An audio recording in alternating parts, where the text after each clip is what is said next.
It's the longest day of the year, which means more time to binge watch before dark. I did binge watch last week, though. I binge watched the entire season of Dead to Me. I feel like you don't actually need an excuse to binge watch. No, I really don't. I really don't. So let's talk about what to stream. There's a show set in a family-owned luxury Miami Beach hotel, a coming-of-age drama about an unlikely duo, and the second season of a mystery series that left people wanting more. So here to walk us through what you should be streaming is Krutika Mallikarjuna. She is the senior editor for TV Guide. Hello. How's it going, guys? Good. So I've been seeing commercials for this, for the Grand Hotel. It looks like Murder on the Orient Express, Yes. but in a hotel My Hulu instead. really wants me to watch it, because every time I log on to Hulu, it's Grand Hotel. Starring Eva Longoria. So let's take a look at the preview. Waited tables at the Ritz. Yes, ma'am. So I'm gonna start you now on a trial basis. No fraternizing with the staff or guests. That means no sex. Understood. We're the last family-owned hotel in Miami Beach. Welcome my daughter.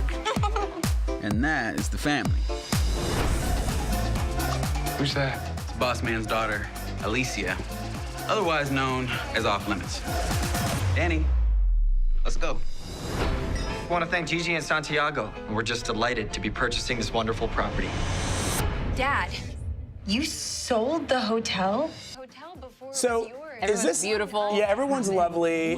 Is this like a telenovela? It is. It's an Americanized telenovela, much in the style of Jane the Virgin, but that's not really the tone. I think it's more fair to say that Grand Hotel is way more similar to Desperate Housewives than it is Jane the Virgin, which makes sense because Eva Longoria is producing, and she sort of cut her teeth in that like high volume, high drama, nighttime soap environment. And Grand Hotel is sort of exactly that show. It's beautiful people filled with family drama where, like, you know, the father of this family clan remarries and marries his ex-wife's best friend. And so there's like all these adult children, they're fighting over But there is a murder in it, right? Is somebody die? Yes, Okay, and there's a lot of, like, you know, the classic soap structure. But honestly, if you're looking for a new sort of summer series to chew on, Grand Hotel is probably your best. And it's a remake of a Spanish language show? Yes, yeah. And is it also, are all episodes available, or is it, do you have to? It's week by week on this one. Then I can't really binge it. You have to wait. I know. But then you'll be behind and everyone will be talking about it. We'll catch up at the end of the summer. I'll be right, like, we'll do Vlad, that. how were those 8 episodes of Grand Hotel yesterday? There were 8 episodes? I believe Okay. so. Now it's an hour-long show? Yeah. All right, all right. So next up we have Beats, a Netflix film about high school security guard. Is it funny? Okay, here's a preview. You know who I am? Security guard in my school. I mean, yeah, I am, but I'm also a manager. I want to help you with your music. I know what I love like my city, Shot City. Everywhere I go, still got it in me. Crown by the hood. Stay right there. If I'm rocking, they ready with me. Hit the red line down. He's a machine that makes a beat a minute. He's fragile. See me now. All right, I love me some Anthony Anderson, so whatever he's in, I'm down. So it's set on Chicago's South Side. It's coming-of-age drama. What does it address? So it's sort of a lot of things in one. You have the story about this young kid who watched his sister get shot in front of him, and then, you know, in a really traumatic scene where he's also injured, and he ends up, you know, staying inside his mother's house and being afraid to leave. And it's sort of a story about him learning to reintegrate into the world and finding a way to be a part of something so violent and scary again. And it's also the story of Anthony Anderson's character, who is like a washed-up music manager, and he hears these beats that this kid is producing for the first time when he goes by to check up on the kid, because he works at the kid's school, and is like, this kid hasn't showed up to school in like 6 weeks. What's going on? Let me follow up on him. He hears these beats and he's like, not only is this kid good, I think I can get him out of this house, and I think I can get myself back into the game.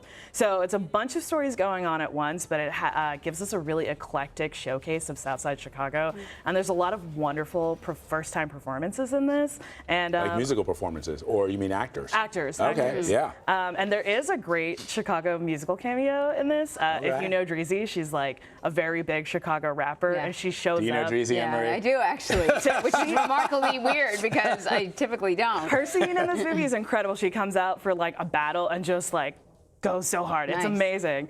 Yeah, and Uzo Aduba. If all of that wasn't convincing enough, well, she plays the mom. Because Orange is the New Black is ending. Yes, last season. So if you need a little fix, a little she's Uzo in there. fix. There you Okay, go. cool. All right, the German show Dark also returns to Netflix today for a second season. Here's a clip. Wo hat alles angefangen? In der Kleinstadt Winden ist ein Junge auf mysteriöse Weise verschwunden. Mikkel! Mikkel! In der Zukunft, in der Vergangenheit oder ist alles in einer endlosen Schleife miteinander verbunden? Es muss einen Weg geben, das alles zu ändern. This is a German show, obviously. It's in German, it's subtitled.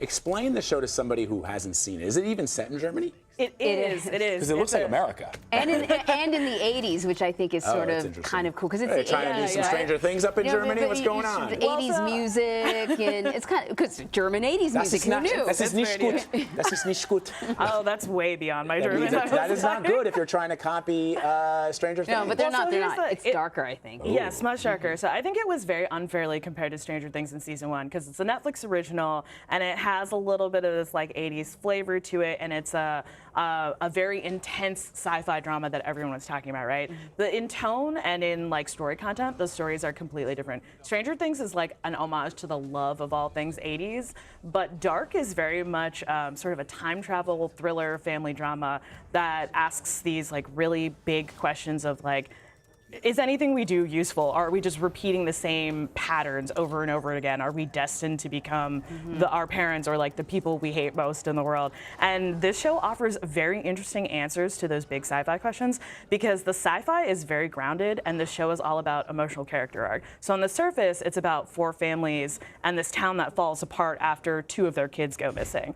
And then as the show unfolds, you discover how time travel folds into this and why we're watching 3 different time periods at once. And the fact that these families are interconnected in much deeper, bigger ways than you think. And you're like, oh, this guy was born in 1986 but died in 1953, and now I have to read all these subtitles to figure out why. That's the and thing. I can guarantee you it's worth it because we get a hint at the season 1 finale of 33 years beyond the point of any time period we've seen in the show. And season 2 is all about figuring out how to prevent that future that we saw. Wow. So you hooked me again because I started with season 1, but you're right. You know, you have to read, so you can't sort of do the dishes while it's on or whatever. It's very intense. And I found it to sort of be work, and I drifted. But now I'm gonna check back in. It's worth it. Next time you get like a long weekend, just be like, hello, family, I love you, but this is me time now. This is me and Dark, and I gotta report back to Krutika next Speaking of Friday. family, your parents are here, Yes, they offset, are. watching us and watching you. Is this the first time they've seen you on television?